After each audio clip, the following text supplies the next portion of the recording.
yes. Yo, what's happening, man? Welcome back to the greatest podcast on the face of the earth. Welcome back to the greatest podcast on the face of the earth. Shout out to everybody who's been showing love, been supporting. Because as you know, I'm building this brick by brick by myself. There are no sponsors. I don't have no my head up no celebrities' ass like a lot of other people. They shove their heads up people's asses and they expect a certain result. No, I'll build my own table. And I would advise all of you to build your own table as well, because at the end of the day, we're all humans and we're all the same. Welcome back to another episode of Greatest Podcast on Earth. Now, we in this bitch. Happy Thanksgiving to everybody out there. This is the LeVar Walker podcast show. And before I go any deeper, I want to tell you guys, listen, if you live in Houston, December 14th, I will be at the Houston Punchline. I will be there performing. I'm going to do my hour. And if you've never seen me perform before, you can go to my YouTube page where there are 90 hours of me doing stand-up comedy. I post a bunch of different clips and stuff, and nothing is the same. It might be certain similarities, but pretty much doing new material all the time. And I don't even have to do Q&As with the audience, but I will if that's what the audience wants. But I want to welcome you guys back. I got a lot of things on my mind this evening, and we're going to just kick it off right now. I was watching the Shannon Sharp podcast with the good brother TPAIN. And TPAIN dropped several jewels on this podcast. And one of the jewels he talked about was the term brother in the entertainment business. And I have talked about the word brother in the entertainment business. I'm the oldest of my family. I have one baby brother who is my brother.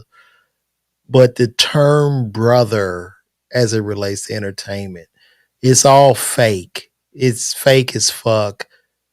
The brother terminology is so weak, and TPAIN really hit the head on the nail when he described that. Because if you notice in Hollywood, and this is how you're going to see the fakest people in the industry, the fakest people in the industry are the ones who, when they call out their brothers, if you notice, all of their brothers are super successful.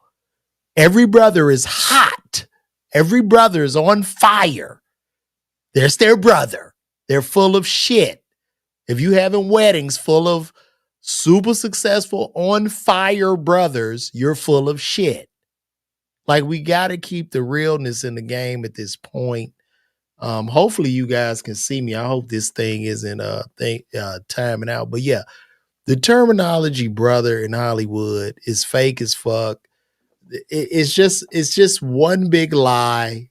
You know, these people in this entertainment business, your relationships pretty much, for the most part, and I'm not saying for every situation, but for the most part, your situations go as far as they will benefit the other person.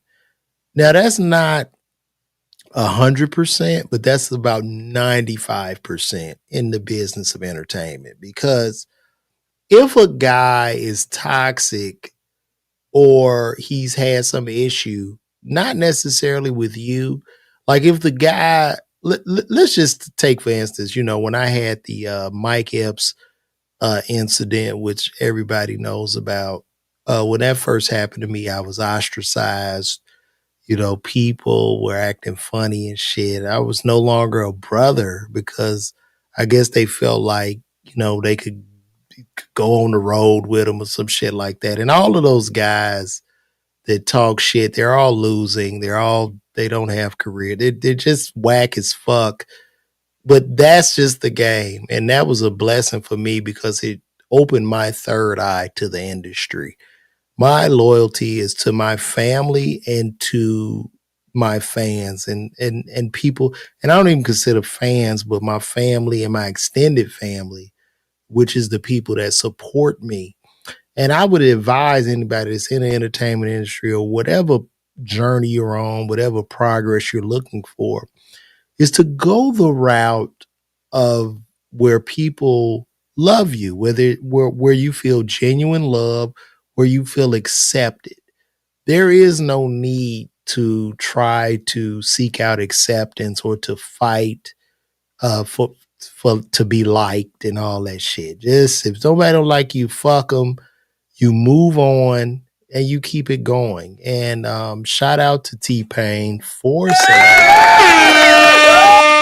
because I don't know what Khaled is going to do. It's so funny, when you look at DJ Khaled now, you're looking at TPAIN went in on him. Dave Chappelle did jokes about him as far as Palestine is concerned, and Drake also dissed him too. So what does he do? Like now that you don't have people to prop you up because you only hollered over the most talented rappers' verses. So now they don't want to fuck with him. So I don't know where. Maybe your brothers are in those Palestinians that were hurt, but it's too late for you to try to backtrack and talk to them because you're scared that you'll get cut the fuck off from your employer. So that's what it is. It's like, yeah, this is a fake ass industry.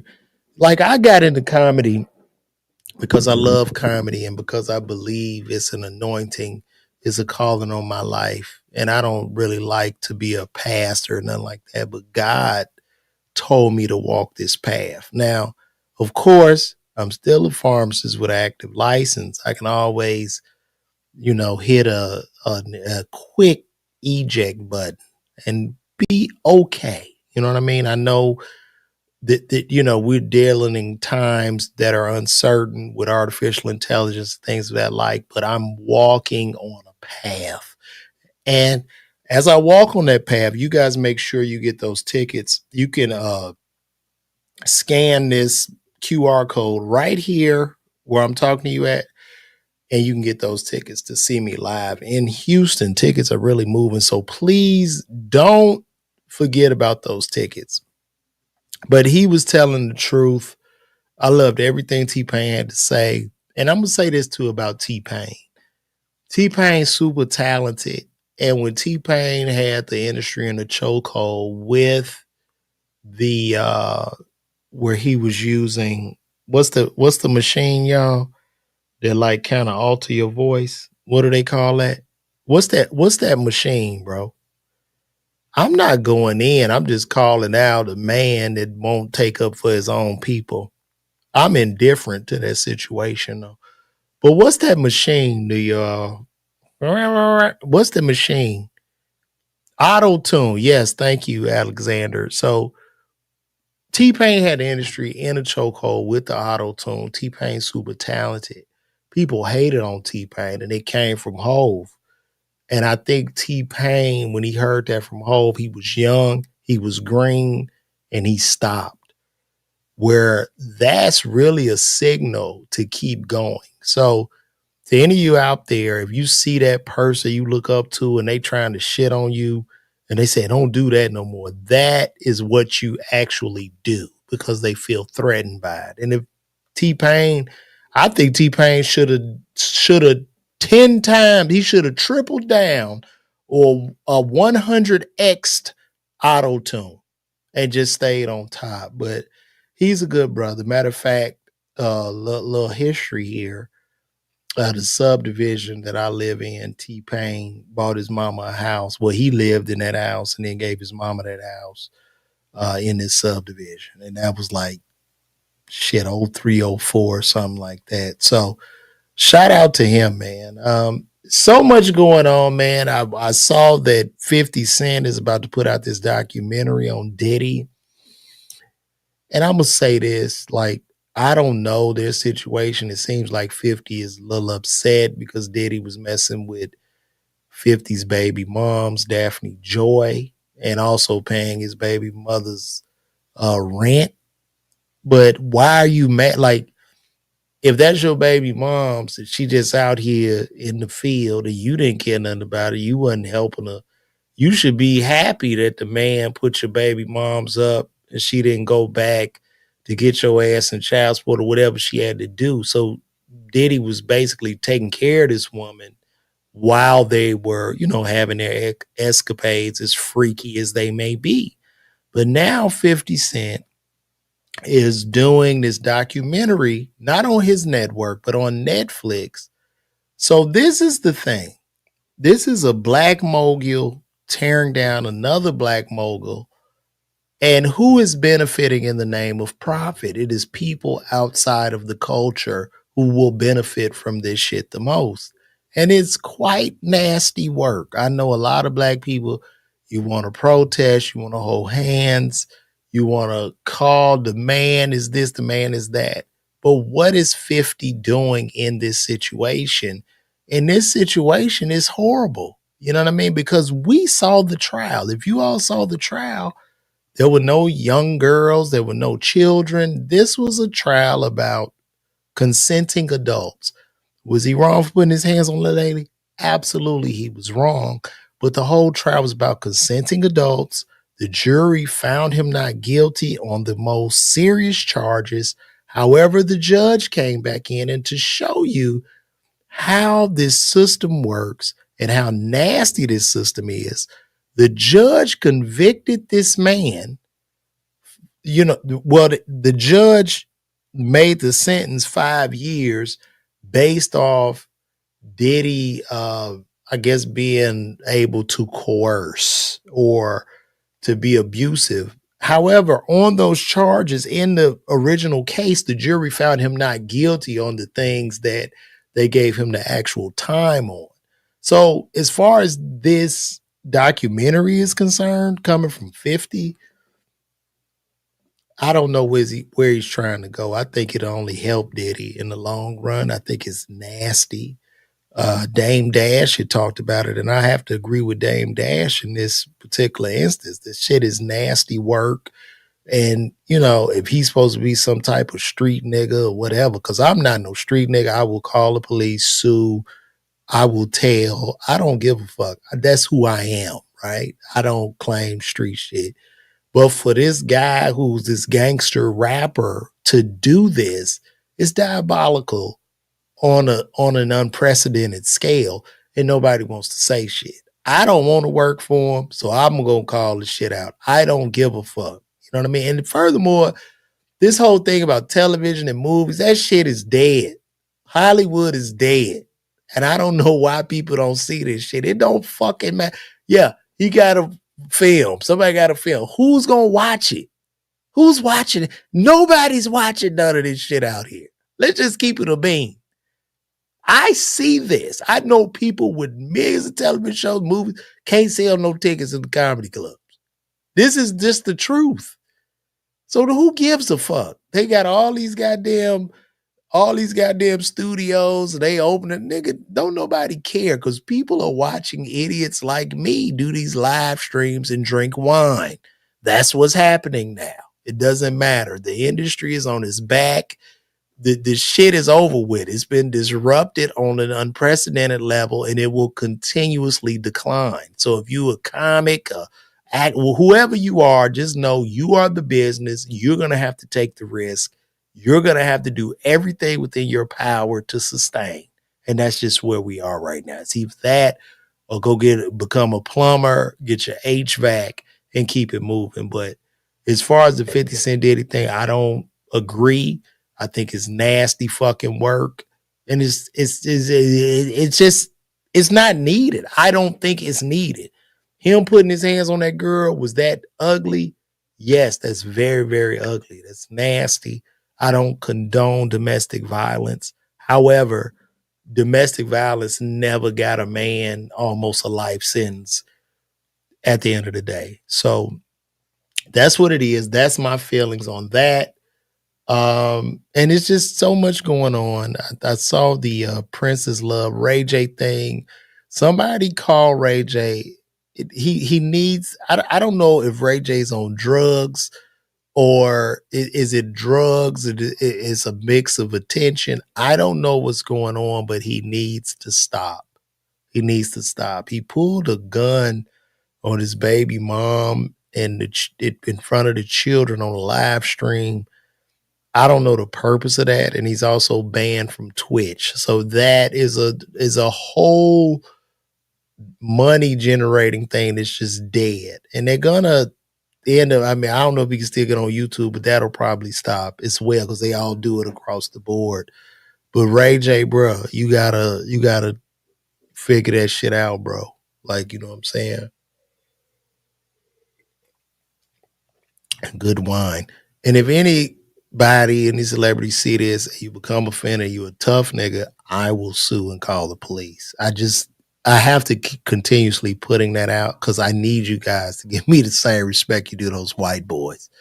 Because that's what they tend to do. They kick your black back in, but the white man gets more respect from them. But I'm gonna play the white man, nigga. But anyway, we're gonna keep on going. The loyalty with the T-Pain thing, there is no loyalty. The code is dead. The internet is also shown that black people are not a monolith. We all gonna do what we do. So that's where we're at, man. So, we are here. This is what it is, guys. And while y'all sitting watching me, make sure you get those tickets right here. You could hit that QR code, get those tickets, see me live in Houston, December 14th.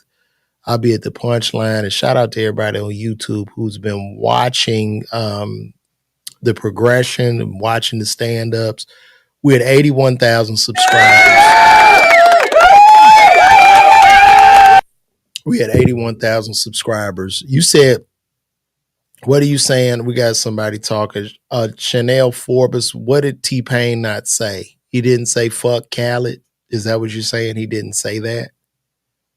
I mean, he did call Khaled out. That's not true. He did. I watched the video. You can put it however you like. He might have been doing some backtracking, but he called him out. I mean, I'm sure Khaled probably showed him some love back in the day, but he just called out the fake shit. Because now we on the even playing field in entertainment. This to all of you. We all our own channel. You got a Wi-Fi connection. Here we are. You know what I'm saying? Shout out to Marion Foreman, 8865. Yo, Marion, if you know somebody in Houston, tell them to pull up on me. Let's see, Chanel. He called Khaled out, but he didn't say fuck Khaled. He just called out. Well, yeah, Khaled is fake. He's calling out the fake brother shit. Everybody's your brother. Who's Diddy's brother right now? Where's Diddy's brothers? Where the brothers? Where Diddy's brothers? Do we not forget the Rock Nation brunch with all the brothers? With all the brothers and the black excellence? The black excellence? Where the brothers? Where's Diddy's brothers? Does he have any? I haven't seen them in quite some time. And people say I want to go to the party and shit, but I'm just calling out what I see in the legal system is bogus and how they pushed the line and bent the rules on him to incarcerate him for an extended period of time over a goddamn Mann Act violation, which is 120-year-old law that they dusted off, that the only person that law was for was Jack Johnson for having relations with white women. But his brothers have disappeared because Diddy's toxic, and that would endanger their livelihood. So that's to show you that the word brother is absolutely fake as fuck. And, it's just what it is. You get invited to certain way. Like, look, if I'm hot, like if I'm popping as a comic and if I'm selling out every theater I go to, I'm going to get certain wedding invitations and I'm going to be niggas' brothers. Your brother status go up depending on how much money you pulling. So, like Big Bro, that's where that shit comes from. Big Bro is just the boss man. That's boss bro, nigga. Big Bro is boss man, nigga. That ain't no motherfucking Big Bro my head. That's your boss. That's dad. You should call the term Big Bro should be changed to dad. Hey, dad. That's what it is. I'm too much of an asshole to put up with that type shit or even do it.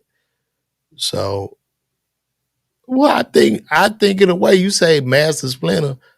I don't know about Stevie J, but Stevie J, a real one. I mean, hell, you know. In this cup, I have a red wine. I believe this might be a cab. It's a Cabernet Sauvignon. It's very good. Do you see how you make it go around and around? Yeah, that's where we at. Mm. And even though I'm poor, I drink it like a rich man. You see, I spin it around. And I like this. Shout out to Chanel. Just like what Payne said, you're only their brother, big bro. That's real. That's why I loved it. Like he was so honest in that assessment of what a brother is. Like, niggas, I ain't none of these motherfuckers your brothers. Only people and that's why I think as a society, we have to focus more on family, right? We have to get back to our roots and not trying to impress other people and shit. Cause the only people gonna love you is your family. All these people we trying to impress and buy clothes and get all this design, they not coming to the funeral, bro. They don't have shit to say. They don't care. Cause we all gonna die eventually, and that's just what it is, man. So yeah, shout out to the brothers in the trenches. That's real shit. And shout out to everybody on Instagram. I see y'all over there. I see y'all. Make sure y'all get them tickets too. Everybody in Houston that's on Instagram. I just put my ads out for Houston, so y'all should. If anybody from Houston, if you seeing my ads come through on Facebook in Houston, DM me, let me know. And two, I want to see you guys at the show in Houston. And those tickets are moving, so please get those tickets. And it's going down. It's going to be great. Also, Blueface is out of jail. Blueface has everything under the sun on his face. This nigga got a Walgreens tattoo. He got a Major League Baseball. Like Blueface's face is like a changing billboard, and I hope this nigga's getting sponsorships for each tat he got on his face, man. And Chanel Forbes just came back in with another statement. I like that, bro. And that's real shit. The real people next to you are the ones who check in on you, not wanting a single thing when you talk to them, but y'all reach out in the conversation because that is real, bro. That's real shit. That's your real people, man. And people got to start paying more attention to that, man. What's happening, Pat?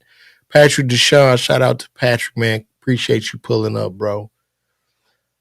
But yeah, guys, I didn't want much, man. I'm just in here, I'm in here going in on it. You know what I'm saying? I saw the who won? The Cowboys won yesterday. Wait a minute. Hold on. We got an 87 graduate from Simeon that just pulled up.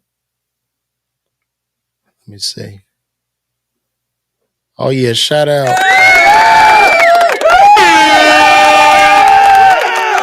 Shout out to Aja Moose 7, bro. I don't know when I'm coming to Phoenix, bro. I would love to come to Phoenix. I'm gonna be honest with you, man. I'm just trying to build every day, increase the fan base, increase people getting to know me.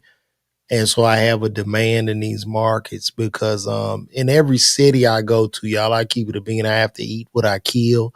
So it's just really based on ticket sales. It has nothing to do with me being actually funny, as comedy is in a place where funny absolutely does not matter. So the person that sells most tickets, who cares? They're not the funniest person at all. They're the best marketer, they're the best advertiser, and they've been doing work on the back end, but that's just what it is. Brent James, I agree. Your only friend is God if you're over 40, especially as a man. I agree. Blueface might as well tattoo his body like an avatar. You ain't lying. I like that. You was not lying, bro. But yo, Ajamu, when I come to Phoenix, you will be the first person to know.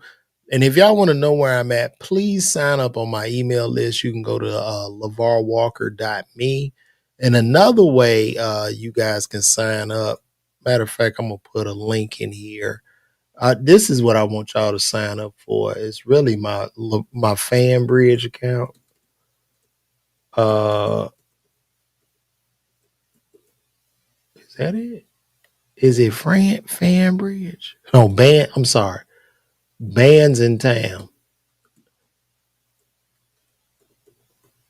I'm gonna put my link for my bands in town, and you guys pull up on me, man. That's crazy. Where my bands in town?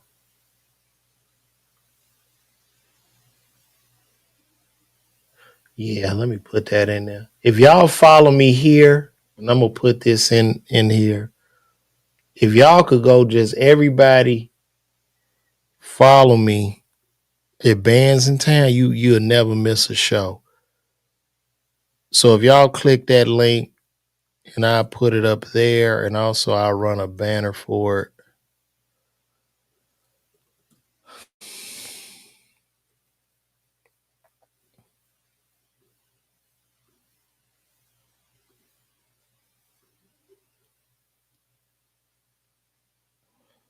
Let's see. Let me see if I can run that banner across. Yeah, if y'all can screenshot that or something and just follow me on Bands in Town or go to LeVar Walker Bands in Town. And then every time I got a show, it's real easy to come right to you and we good. I was just in Chicago November 1st. I had a big show there. I go home. I've been going home more often. I was in Chicago November. I was there the summer. I was there the beginning of the year. So I go home. It's like I got my family and then my mom and pops, and my pops can't really move and shit. So no, I'm still home even when I'm not home though. But thanks for asking, Reek. Typically, my parents would come down here to Atlanta. But they couldn't make it this year, so I appreciate that, bro. Thank you, dog. Chicago legend. I mean, that shit mean a lot right there, man. But yeah, man, that's where we at, y'all. So I just wanted to come in here and go live real quick and see what else we talking about. I don't know what's going on with this whole NBA, NFL, with this gambling, with these gambling allegations. I'm gonna say this though, with the NBA and these gambling allegations, you see your Chauncey Billups, you see the other guy that was, I guess, allegedly friends with LeBron James, close to LeBron. You see a lot of these guys, and it's really unfortunate because I don't think sports should have ever married themselves to online gambling.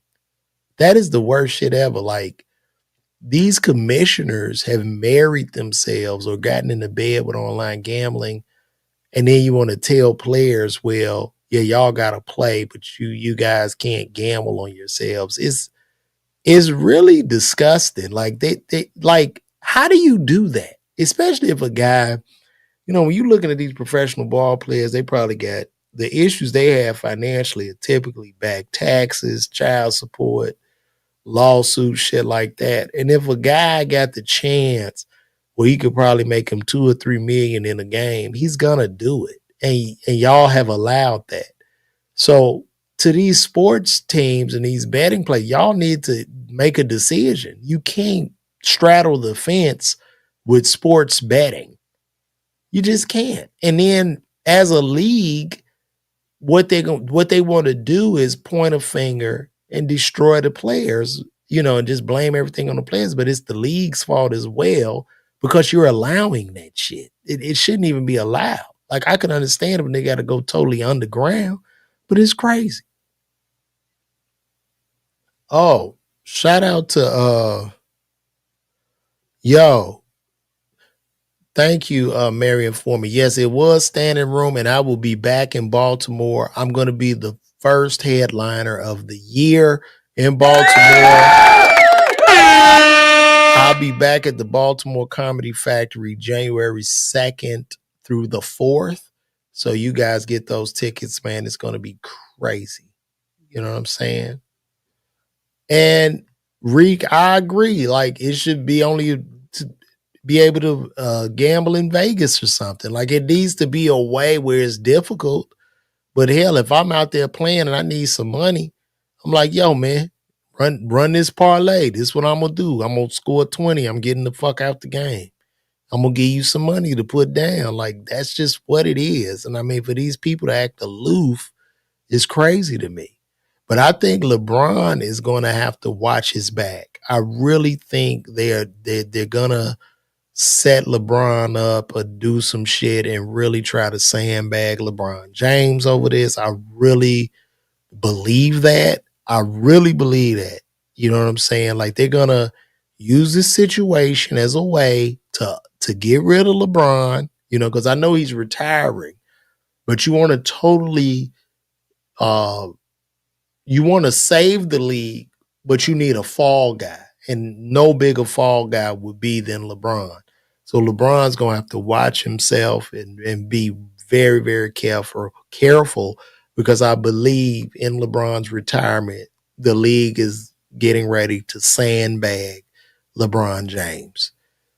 Yeah, listen, I'm a Virgo. I'm just saying what I'm seeing, the rumblings, the closeness of the associate who went down for the gambling, him not wanting to play at the beginning of the season, the rumblings of him causing trouble. And they're gonna put this is what's gonna happen. This is what's gonna happen. They're gonna put the whip in Stephen Smith's hand to put the lashes across LeBron's back.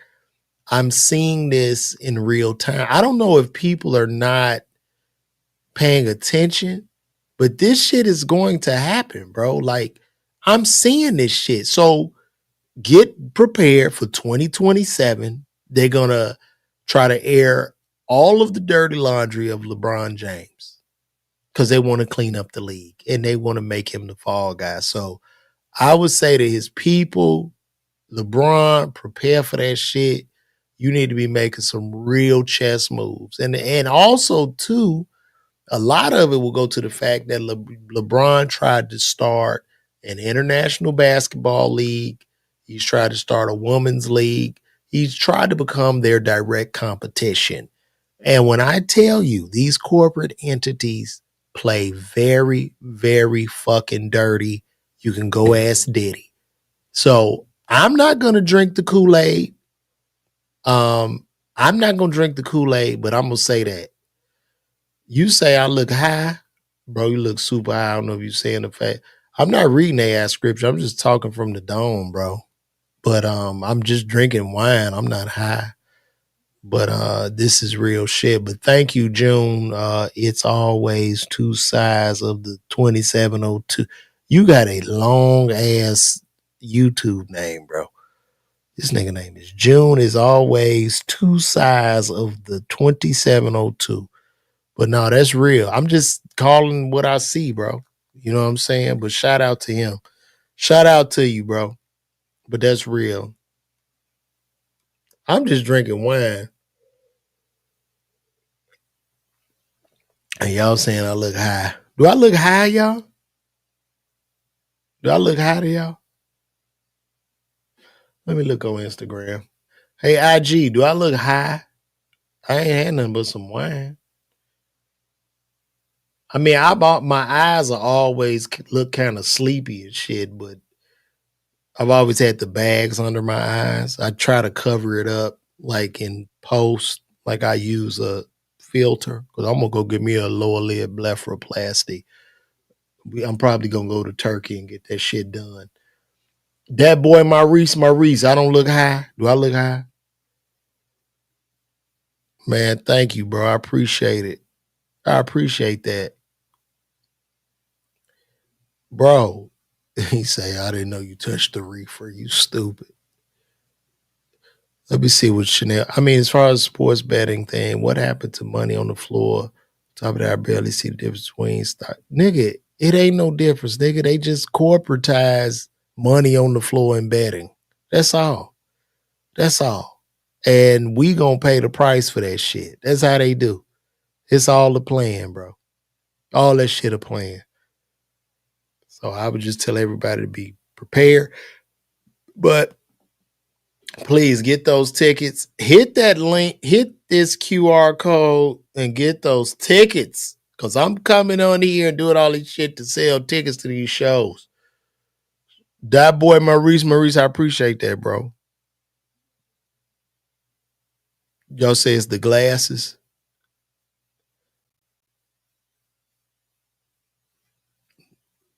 I mean, cause why LeBron? Cause LeBron is the face of the league. LeBron the face of the league right now. Well, he's been the face of the league for 20 years. Tearing down Steph is not going to make the impact as it would as tearing down LeBron.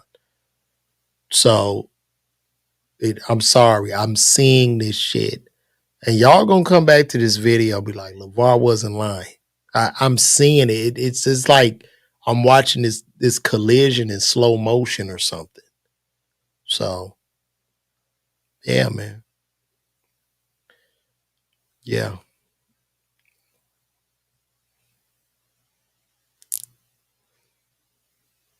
You say LeBron's youngest son ice cold? That's what's up. I love him. I mean, LeBron a good dude. Like, even when I talk about the GOAT, when you talk about the GOAT of basketball, like, of course it's going to be Michael Jordan. But what people don't understand is this.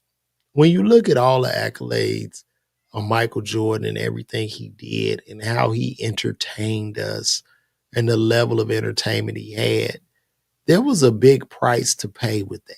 So the price to pay with Michael Jordan's goatness, and this is specifically for Michael Jordan, is that Mike probably doesn't really have a lot of friends. Mike is isolated. Mike is on an island.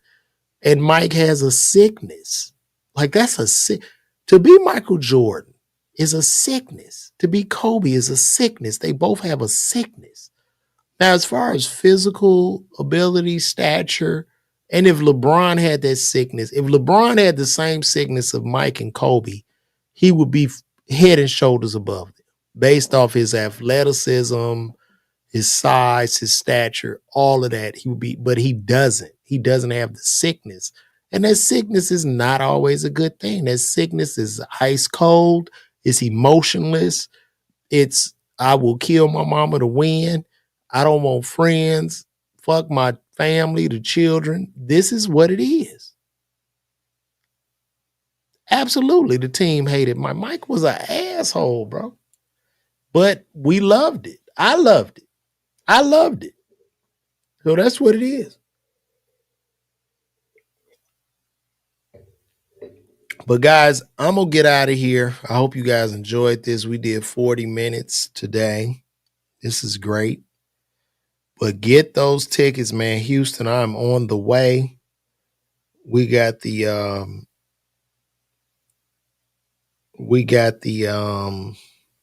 ads running. Y'all gonna see them in Houston, all around Houston. And it's gonna be a great show. Shout out to my university, Xavier University.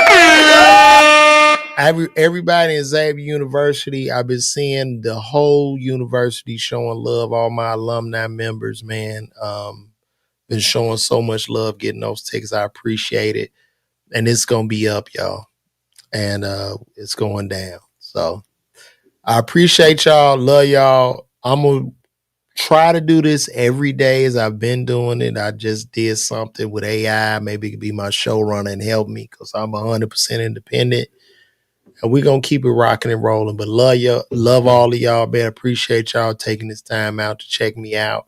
Also, don't forget Houston, December 14th. You can go right here to this QR code and get those tickets. And I will see you guys soon. Thank you all for coming out. Good night. God bless.